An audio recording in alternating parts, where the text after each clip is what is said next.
Napoleon Hill का कथन, जो खुद पर नियंत्रण नहीं रख सकता वह इस दुनिया में कुछ भी नियंत्रित नहीं कर सकता, कितना गहरा है ना?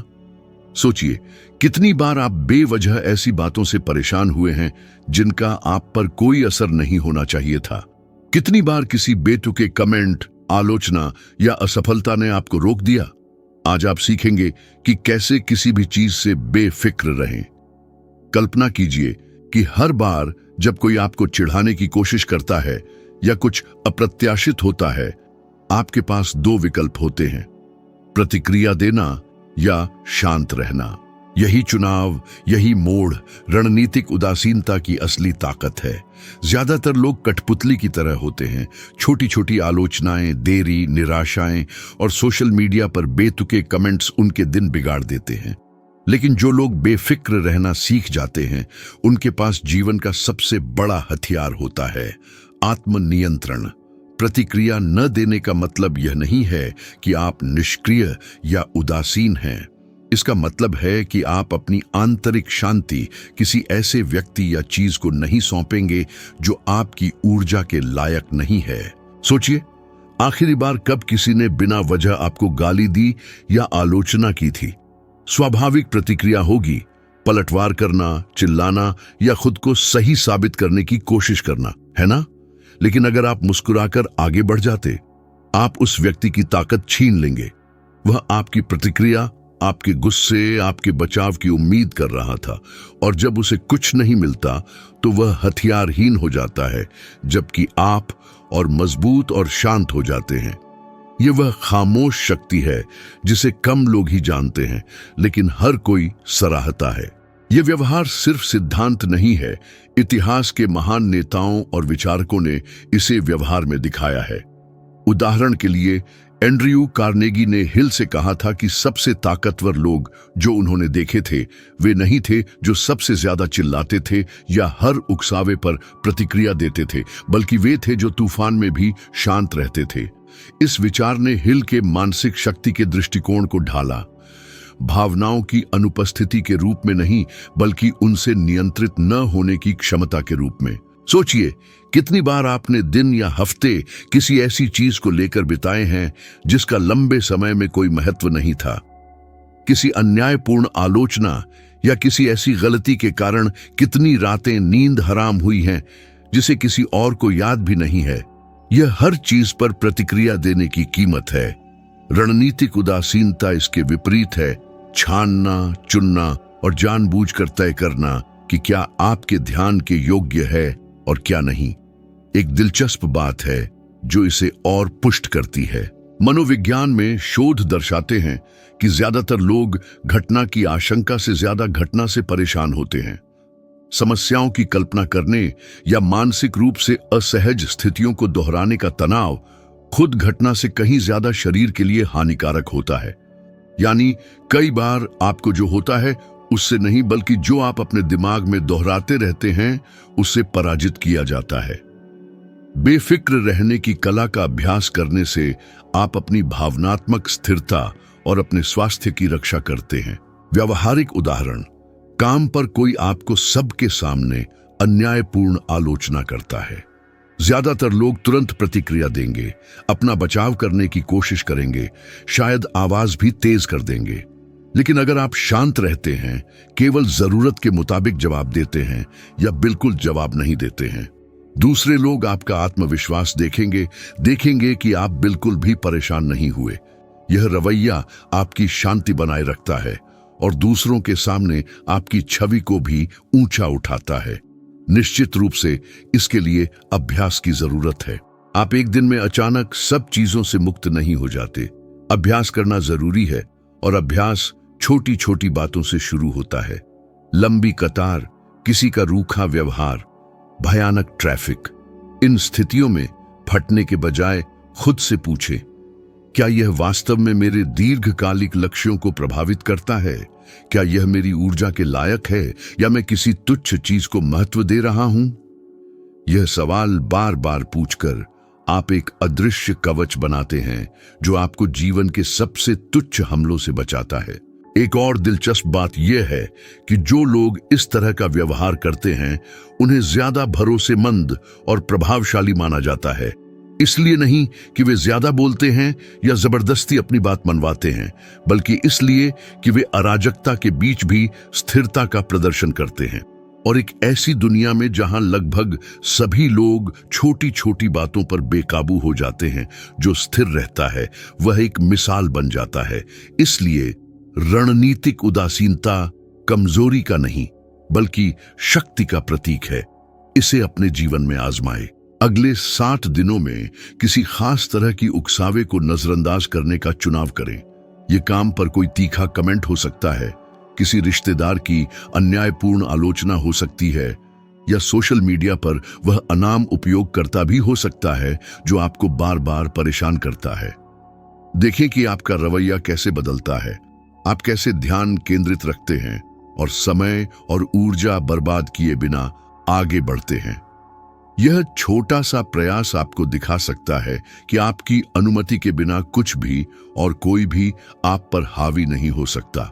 आखिरकार रणनीतिक उदासीनता वह क्षमता है कि आप यह चुन सकते हैं कि वास्तव में क्या मायने रखता है और बाकी सब कुछ को शोर की तरह जाने दें। यह तूफान में बिना भीगे चलना है। यह तब भी मजबूत रहना है जब सब कुछ हिल रहा हो। यह हर उकसावे को अपनी खामोश शक्ति के लिए ईंधन में बदलना है। जो लोग इस तरह जीना सीख जाते हैं वे पाते हैं कि अपनी शांति को प्रभावित करने से बड़ी कोई शक्ति नहीं है। जब हम भावनात्मक नियंत्रण की बात करते हैं तो बहुत से लोग बहस, रिश्ते या उकसावे के बारे में सोचते हैं, लेकिन एक ऐसा क्षेत्र है जहां भावनाओं पर नियंत्रण की कमी जीवन को सबसे ज्यादा तबाह करती है। पैसा। पैसे में खुद में कोई ताकत नहीं है, यह सिर्फ कागज या स्क्रीन पर एक नंबर है। पैसे को ताकत उनकी भावनाएं देती हैं जो हम उसके प्रति रखते हैं। खोने का डर, पर्याप्त न होने की चिंता, अपनी उपलब्धियों को दिखाने का घमंड, और यह भावनात्मक खेल है जो बहुतों को बंधक बना लेता है। शोध बताते हैं कि 70% से ज्यादा कर्ज में डूबे लोग सिर्फ उतने पैसे की वजह से परेशान नहीं होते जितना वे औंधते हैं, बल्कि उससे पैदा होने वाले भावनात्मक बोझ की वजह से भी। यह क्रेडिट कार्ड पर $1000 का बिल नहीं है जो आपको रोकता है, बल्कि चिंता, वसूली के कॉल का डर, किसी निमंत्रण को ना कहने की शर्मिंदगी या उनसे तुलना करना है जिनके पास ज्यादा लगता है। हकीकत नहीं बल्कि मन की प्रतिक्रिया दुख देती है। सोचिए कितनी बार आपने ऐसी चीज खरीदी है जिसकी आपको जरूरत नहीं थी, सिर्फ स्वीकृति पाने के लिए या खालीपन की भावना को दूर करने के लिए। शायद कोई नई तकनीक का सामान, कोई महंगा कपड़ा या कोई शानदार डिनर जो आपके बजट से बाहर था। इन फैसलों के पीछे जरूरत नहीं बल्कि भावना थी, आवेग पर नियंत्रण की कमी। और जब यह व्यवहार बार बार होता है तो नतीजा आर्थिक आजादी का नुकसान होता है। माइक टायसन की कहानी एक प्रभावशाली उदाहरण है। उन्होंने अपने करियर में $300 मिलियन से ज्यादा कमाए, लेकिन लगभग सब कुछ गंवा दिया। यह अवसर या प्रतिभा की कमी नहीं थी बल्कि आत्मनियंत्रण की कमी थी। ज्यादा खर्च, आवेगी फैसले, बुरे प्रभाव और एक ऐसा मन जो हमेशा तत्काल इच्छा पर प्रतिक्रिया करता था।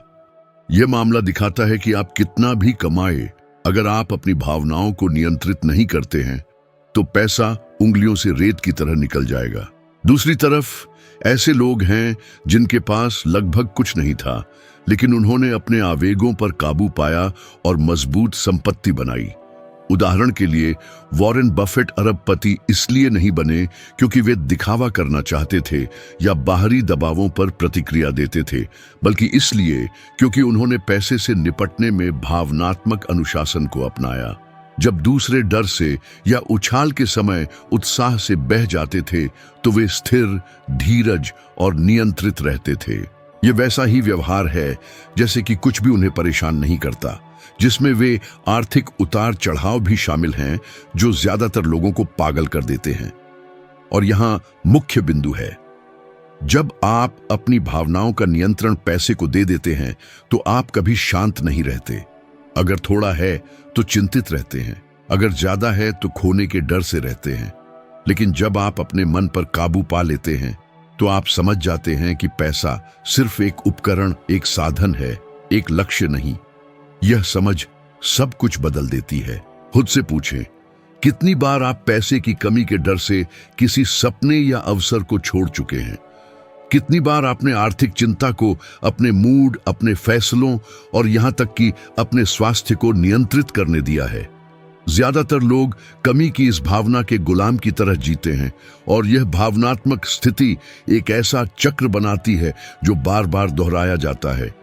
रास्ता है हर आर्थिक फैसले से पहले रुकना सीखना, खर्च करने से पहले, निराश होने से पहले, तुलना करने से पहले।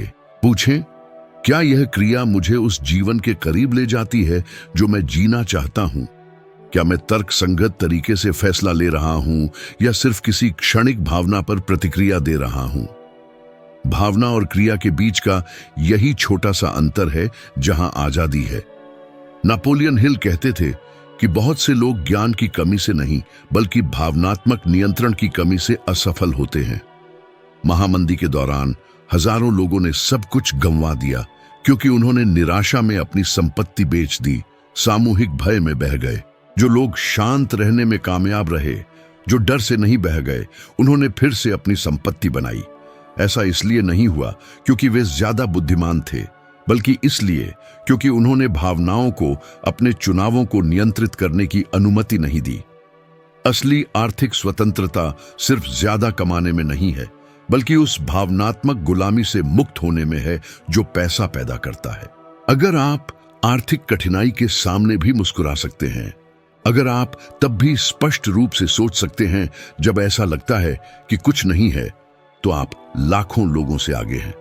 सोचिए, आपका जीवन कैसे बदल जाएगा अगर आप पैसे के प्रति अपनी प्रतिक्रिया को नियंत्रित कर लें। कम चिंता, कम तुलना, बुद्धिमान फैसले लेने के लिए ज्यादा स्पष्टता और वास्तव में महत्वपूर्ण बातों पर ज्यादा ध्यान। यह बदलाव एक रात में नहीं होता है, लेकिन आज से ही शुरू हो सकता है, हर छोटे से चुनाव से। पैसा कभी समस्या नहीं होगा। असली समस्या वह ताकत है जो आप उसे देते हैं, जब आप अपनी भावनाओं से नियंत्रित होने देते हैं। जिस क्षण आप इस क्षेत्र में बेफिक्र रहना सीखते हैं, आप एक नई कहानी लिखना शुरू करते हैं। एक ऐसी कहानी जहां पैसा यह तय नहीं करता कि आप कौन हैं, बल्कि सिर्फ आपके अनुशासित मन के आदेश का पालन करता है। आलोचना दुनिया का सबसे शक्तिशाली हथियार है जो आपके खिलाफ इस्तेमाल किया जा सकता है, लेकिन सिर्फ तब जब आप अनुमति दें। ज्यादातर लोग पहली ही नकारात्मक टिप्पणी पर टूट जाते हैं, जैसे कि किसी की राय में आपके मूल्य को परिभाषित करने की ताकत हो। यहीं पर बहुत सारे सपने मर जाते हैं, क्षमता या संसाधनों की कमी से नहीं, बल्कि दूसरों की अस्वीकृति से निपटने की अक्षमता से।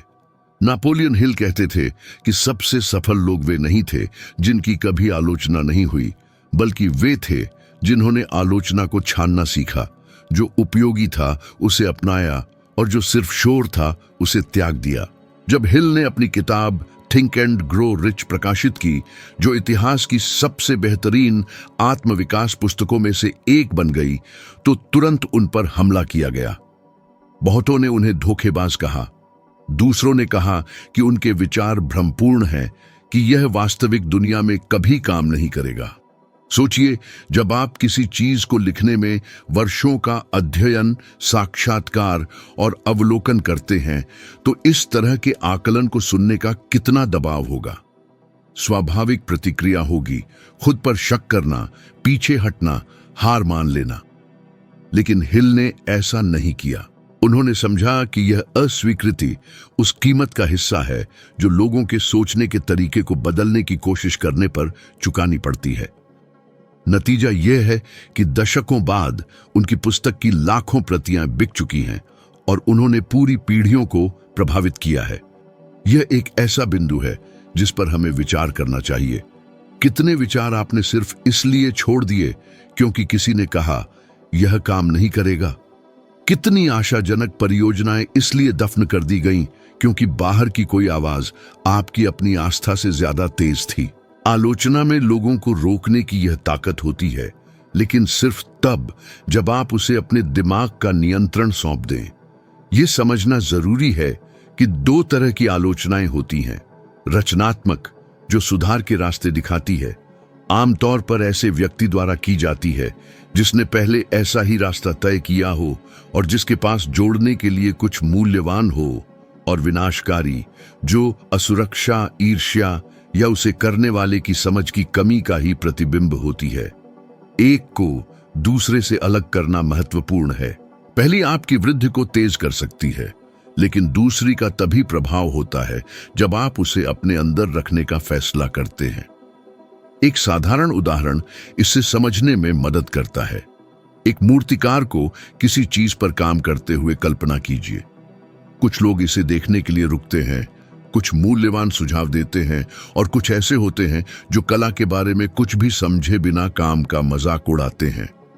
क्या मूर्तिकार को अपनी कृति को इसलिए छोड़ देना चाहिए क्योंकि कुछ लोगों ने इसका मजाक उड़ाया?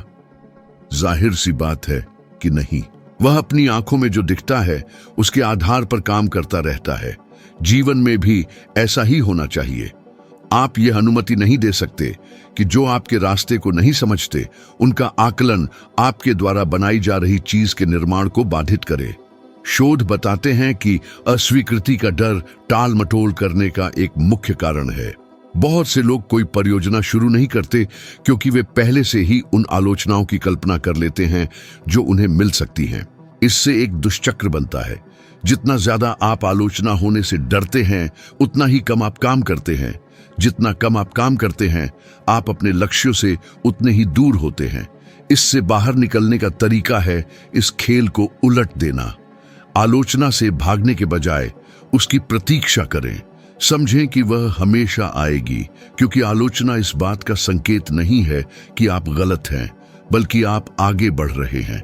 और एक मजेदार बात है, आप जो भी काम करते हैं वह जितना ज्यादा महत्वपूर्ण होगा, उतनी ही ज्यादा आलोचनाएं आपको मिलेंगी। इतिहास के महान नवोन्मेषक, जिन कलाकारों ने युग को चिह्नित किया, जिन नेताओं ने समाजों को बदल दिया, सभी गंभीर आकलनों के निशाने पर रहे। इसीलिए नहीं कि वे बुरे थे, बल्कि इसलिए कि वे प्रतिमान बदल रहे थे। जो कोई भी सामान्य से अलग होने की हिम्मत करता है, वह अनिवार्य रूप से विरोध को जगाता है। अंतर यह है कि उन्होंने अपनी आंतरिक दृष्टि को चुराने नहीं दिया। इसे रोजमर्रा की जिंदगी में लागू करने के लिए हर बार जब आपको आलोचना मिलती है तो रुकें।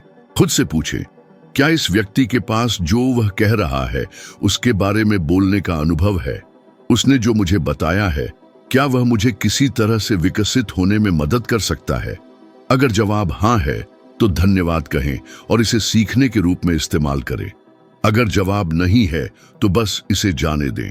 अपने अंदर ऐसी बातें मत रखें जिनका कोई मूल्य नहीं है। यह छानना है जो आगे बढ़ने वालों को बीच में रुकने वालों से अलग करता है। व्यावहारिक रूप से आलोचनाओं से निपटना दिमाग को भावनात्मक रूप से प्रतिक्रिया न देने के लिए प्रशिक्षित करना है। यह ऐसा है जैसे हर टिप्पणी को एक तार्किक फिल्टर के सामने रखा जाए।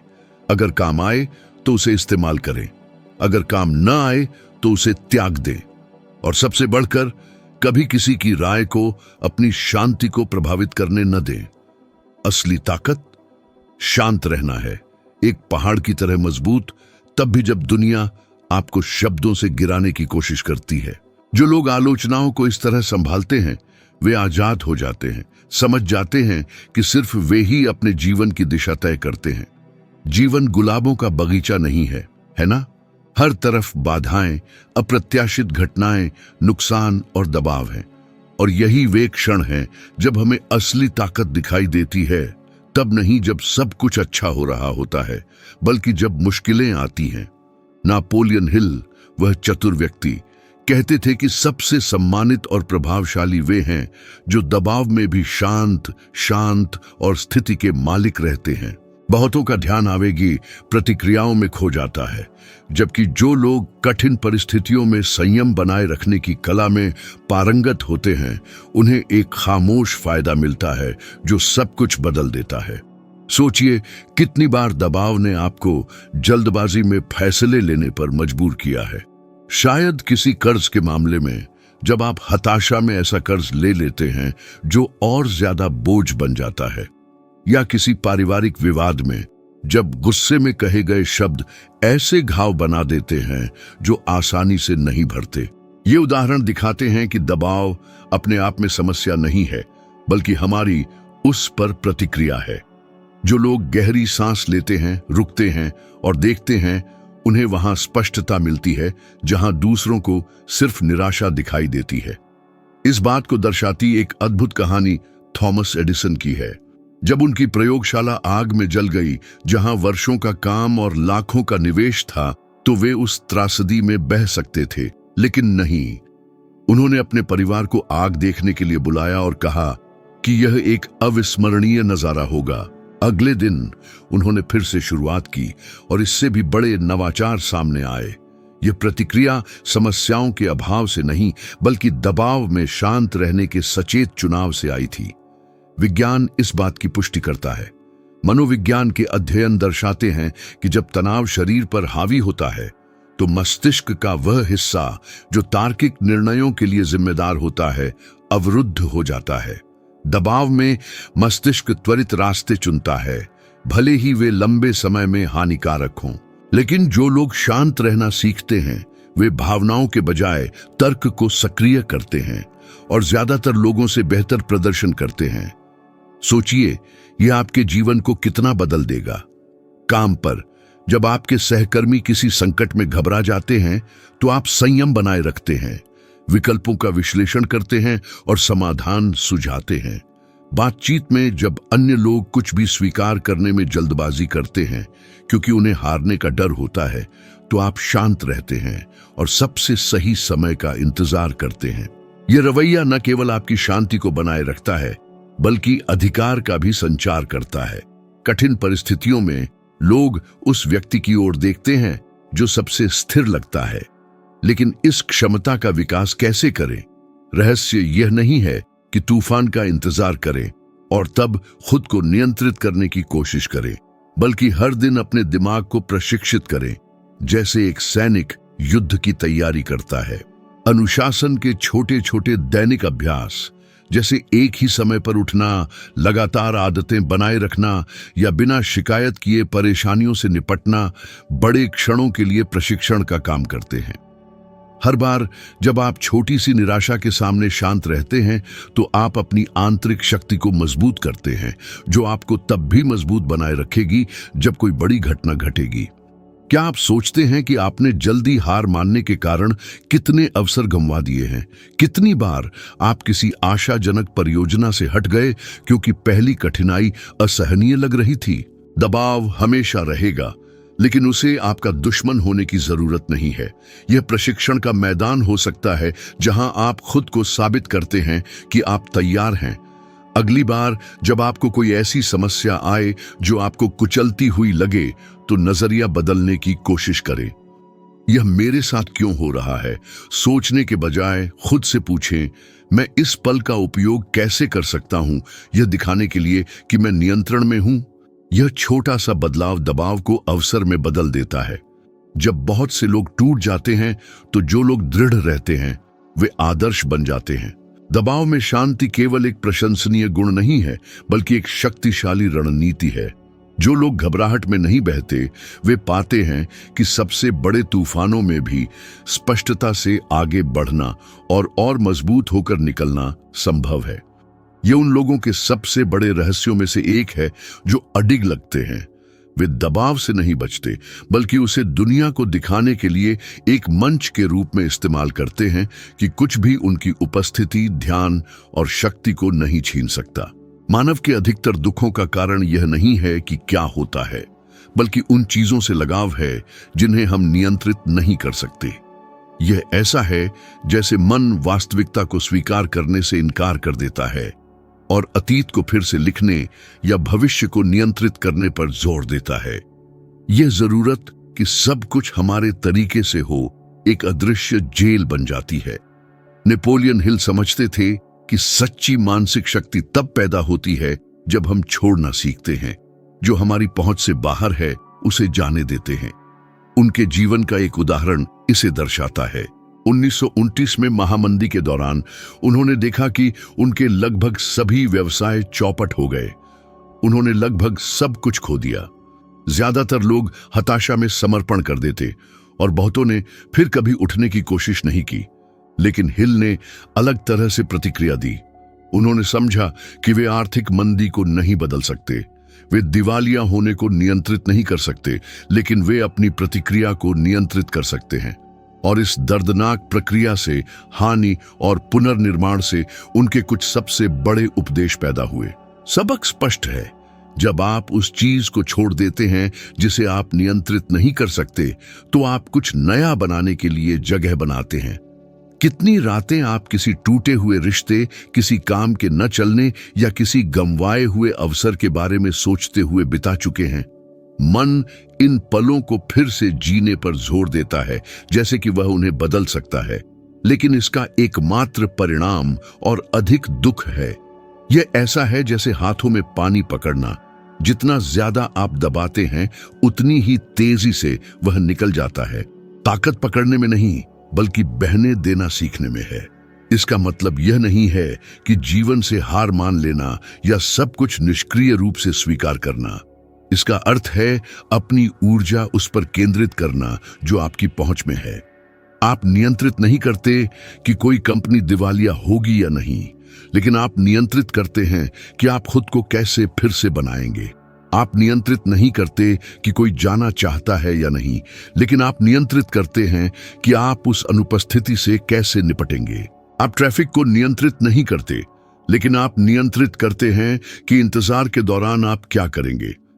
नजरिए में यह बदलाव मुक्तिदायक है, क्योंकि यह आपको उस चीज के नियंत्रण में वापस लाता है जो मायने रखती है, आपकी अपनी प्रतिक्रिया।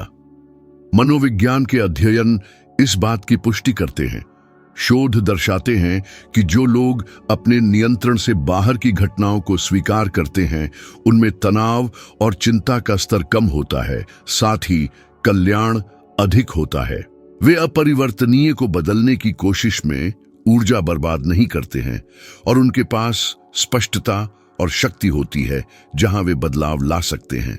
यह एक सामान्य मन को लचीला मन में बदल देता है। त्याग का अभ्यास छोटी छोटी स्थितियों से शुरू होता है। उड़ान में देरी, बाजार में लंबी कतार, योजनाओं में अप्रत्याशित परिवर्तन। चिढ़ने के बजाय रुकने और स्वीकार करने की कोशिश करें। खुद से पूछें, क्या यह मेरे नियंत्रण में है? यदि नहीं, तो इसे छोड़ दें। छोटे संदर्भों में बार बार इस अभ्यास से बड़ी स्थितियों जैसे आर्थिक नुकसान या व्यक्तिगत चुनौतियों में एक ही सिद्धांत को लागू करने की आपकी क्षमता मजबूत होती है। सबसे दिलचस्प बात यह है कि जब आप कठोर परिणामों से जुड़े नहीं रहते हैं, तो आप और अधिक हल्केपन से जीना शुरू करते हैं। इसका मतलब यह नहीं है कि लक्ष्य या उद्देश्य नहीं होना चाहिए, बल्कि यह समझना है कि जीवन एक ही लक्ष्य तक पहुंचने के लिए अलग अलग रास्ते दिखा सकता है। जब कोई योजना विफल हो जाती है, तो दुखी होने के बजाय आप खुद को ढाल लेते हैं। यह लचीलापन ही किसी व्यक्ति को वास्तव में अटूट बनाता है।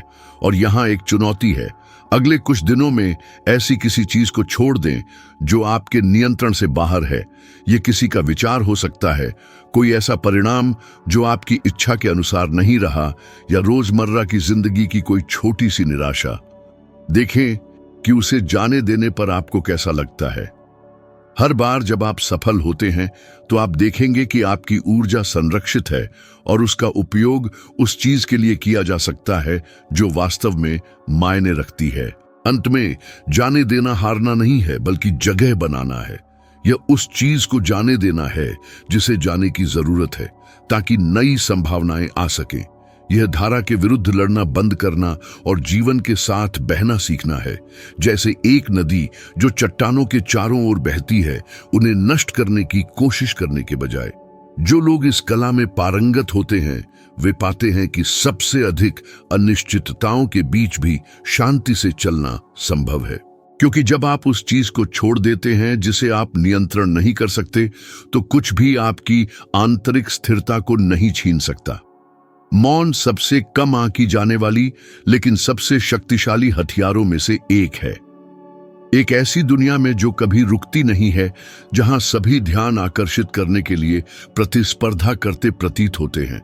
जो मौन में पारंगत होता है वह प्रभाव का एक ऐसा तरीका प्राप्त करता है जिसे अधिकांश लोग नहीं समझते हैं।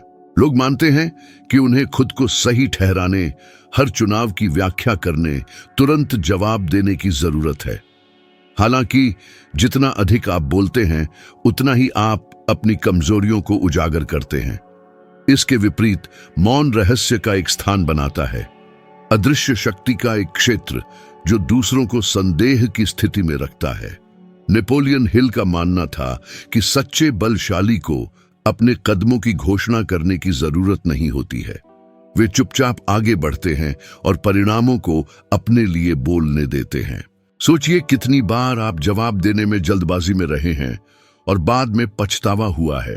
प्रत्येक रिक्त स्थान को शब्दों से भरने की आवश्यकता अक्सर पछतावे को जन्म देती है, क्योंकि हम ज्यादा बोलते हैं जितना हमें चाहिए, अनावश्यक जानकारी देते हैं और दूसरों को वह लाभ देते हैं जिसकी उन्हें आवश्यकता नहीं थी। जब आप सही समय पर चुप रहना सीख जाते हैं तो आप संचार से परे एक शक्ति प्राप्त करते हैं। आप स्थिति की गतिशीलता को नियंत्रित करना शुरू कर देते हैं। एक बातचीत की कल्पना करें। मेज के दूसरी तरफ व्यक्ति एक प्रस्ताव प्रस्तुत करता है और आपसे प्रतिक्रिया की अपेक्षा करता है। मौन छा जाता है और जितना अधिक आप इसे बनाए रखते हैं वह उतना ही असहज महसूस करता है। यह उस स्थान पर है जहां वह ज्यादा बोलना शुरू कर देता है, ऐसे विवरण प्रकट करता है जिनकी उसे जरूरत नहीं थी, केवल तनाव को तोड़ने के लिए परिस्थितियों में सुधार करता है। यह मौन का प्रभाव है। यह दूसरों को पहले आगे बढ़ने के लिए मजबूर करता है, जबकि आप अटूट बने रहते हैं। यह केवल बड़ी बातचीत पर लागू नहीं होता है। रोजमर्रा की जिंदगी में जब कोई आपको चिढ़ाने की कोशिश करता है तो अपेक्षित प्रतिक्रिया क्रोध, तत्काल बचाव है। लेकिन जब आप बस प्रतिक्रिया नहीं देने का चुनाव करते हैं तो दूसरा व्यक्ति स्थिति पर नियंत्रण खो देता है। जो हमला होना था वह हमलावर के लिए निराशा में बदल जाता है, जबकि आप अपनी ऊर्जा बरकरार रखते हैं। इस तरह का रवैया दूसरों द्वारा आपको देखने के तरीके को बदल देता है। किसी भी चीज के सामने फटने वाले व्यक्ति के बजाय आप रहस्यमय बन जाते हैं, कोई ऐसा व्यक्ति जिसे आसानी से समझा नहीं जा सकता। एक और विवरण है, मौन केवल शब्दों की अनुपस्थिति नहीं है बल्कि अवलोकन का एक स्थान भी है। जब आप कम बोलते हैं तो आप ज्यादा देखते हैं। हाव भाव, विराम, आवाज का स्वर, यह सब मूल्यवान जानकारी प्रकट करता है जो उन लोगों के लिए ध्यान से रहित हो जाता है जो खुद को थोपने में बहुत व्यस्त है। मौन में आप पंक्तियों के बीच पढ़ते हैं, छिपे हुए इरादों और छिपी हुई कमजोरियों को समझते हैं। महान नेता और रणनीतिकारों ने इस संसाधन का उपयोग कुछ लोगों की तरह किया है। व्यवसाय की दुनिया से एक उल्लेखनीय उदाहरण आता है। स्टीव जॉब्स अपनी गोपनीयता बनाए रखने और रणनीतिक रूप से मौन का उपयोग करने की क्षमता के लिए जाने जाते थे। उन्होंने शायद ही कभी अपने प्रोजेक्ट्स के विवरण पहले ही समय पर प्रकट किए हों। जब उन्होंने आखिरकार जनता के सामने कुछ प्रस्तुत किया तो आश्चर्य इतना बड़ा था कि प्रभाव बढ़ गया। उस मामले में मौन अधिकार, अपेक्षा और सम्मान उत्पन्न करने के लिए एक उपकरण था। विज्ञान यह भी बताता है कि मौन अधिकांश लोगों के लिए इतना असहज क्यों है। मनोविज्ञान के अध्ययन दर्शाते हैं कि मानव मस्तिष्क लगातार अंतराल को भरने की कोशिश करता है। जब कोई विराम लंबा हो जाता है तो असुविधा उत्पन्न होती है, जो व्यक्ति को किसी भी कीमत पर उसे तोड़ने के लिए प्रेरित करती है। इसी समय कई लोग हार मान लेते हैं, जरूरत से ज्यादा बता देते हैं। जो लोग मौन को अपनाना सीख चुके हैं वे पाते हैं कि उसे डरने की कोई बात नहीं है। इसके विपरीत यही वह स्थान है जहां वास्तविक शक्ति छिपी है। यदि आप इसे व्यवहार में लागू करना चाहते हैं तो छोटी शुरुआत करें। अगली बार जब कोई आपको चिढ़ाए तो तुरंत जवाब न दें, सांस लें, मौन को फैलने दें, प्रतिक्रिया देखें। किसी सामान्य बातचीत में जितना आप बोलते हैं उससे ज्यादा सुनने का परीक्षण करें और देखें कि अन्य लोग कैसे ज्यादा खुलते हैं। तनावपूर्ण स्थितियों में स्पष्टीकरण देने की जल्दबाजी को रोकें और केवल तभी बोलने की शांति का अनुभव करें जब वास्तव में जरूरत हो। यह अभ्यास जीवन के प्रति आपके रवैये को बदल देता है। धीरे धीरे आप देखेंगे कि आपको किसी को भी कुछ साबित करने की जरूरत नहीं है, कि आपको हर आलोचना का जवाब देने या हर फैसले को सही ठहराने की जरूरत नहीं है। मौन अनुशासन, आत्मविश्वास और आत्मनियंत्रण का प्रमाण बन जाता है। यह एक संकेत है कि आप दूसरों की गति से प्रतिक्रिया नहीं कर रहे हैं, बल्कि अपनी गति निर्धारित कर रहे हैं। अंत में जो मौन में पारंगत होता है उसे सम्मान की तलाश करने की जरूरत नहीं होती है, क्योंकि वह स्वाभाविक रूप से उसे प्राप्त करता है। आपके शब्दों का अधिक वजन होता है, आपके इशारों का अधिक अर्थ होता है और आपकी उपस्थिति का अधिक प्रभाव होता है। जबकि बहुत से लोग सुने जाने की कोशिश में ऊर्जा बर्बाद करते हैं, आप पाते हैं कि सच्ची शक्ति कम बोलने और ज्यादा काम करने में है। और जब आप आखिरकार मौन तोड़ने का फैसला करते हैं तो हर शब्द एक ऐसी शक्ति रखता है जिसे कोई भी नजरअंदाज नहीं कर सकता। और जब आप इस बारे में विचार कर रहे हैं तो आपके विकास का अगला कदम आपका इंतजार कर रहा है। अभी उस वीडियो पर क्लिक करें जो स्क्रीन पर दिखाई दे रहा है और मेरे साथ यह यात्रा जारी रखें। यहाँ की प्रत्येक सामग्री पूर्ण समर्पण के साथ बनाई गई है, क्योंकि जब आपके वास्तविक विकास में मदद करने की बात आती है तो मैं मजाक नहीं करता। अगले वीडियो में मिलते हैं और मैं गारंटी देता हूं कि यह आपके परिवर्तन को और भी आगे ले जाएगा।